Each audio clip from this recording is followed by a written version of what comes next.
Leo ni muhimu sana. Kwa majina naitwa Jeremiah Lebendu Mofaya, MCA Kayole Central Ward. Kwanza kabisa ile kitu tumetuma tukuja hapa ni sababu ya masomo ya watoto wetu. Nafikiri ukitaka msingi bora ya elimu katika kila nchi ama kila ward, kunaanzia madarasa ya chekechea, na nafikiri ni muhimu sana, na ndio unaona tumekuja hapa tukiwa na waziri wetu wa elimu katika kaunti ya Nairobi ambaye amewakilisha gavana wetu hapa, na tumekuja na yeye kuzindua hii mradi ambayo imefanyika hapa.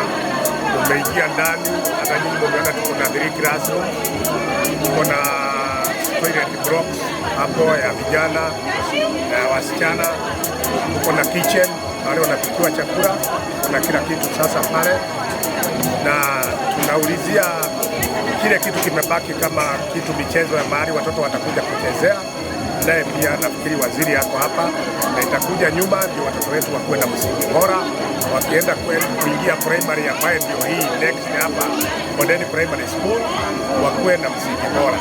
Hiyo ndio jambo ilituleta hapa siku ya leo. Mradi kama umefanyika wapi na wapi katika wodi hii ya?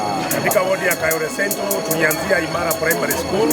Hapo tuko na mradi kama huu ambaye ina operate, tulikuja hapo tukafungua na tukazindua na gavana wetu. Alafu tuko na hii sasa hapa niko na 2 primary schools ambaye inasponsiwa na government, na hii ndio sababu tumeweka kwa hizo. Tumeangalia mambo ya masomo na tumeangalia vizuri. Sasa hii tunaangalia sekta zingine, masomo tumeangalia vizuri.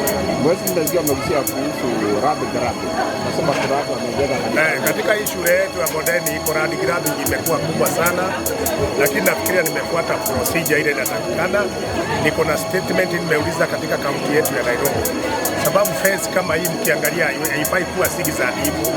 Wale masafia walipima hii kiwanja mara ya kwanza pale, hawangepima wakienda sigi za hivyo. Kwa hivyo ni watu fulani wa serikali ya kaunti ama ya serikali ambayo walikuja nyuma wakaanza ku-exercise kidogo, kutakata kidogo, wakiusia watu individuals.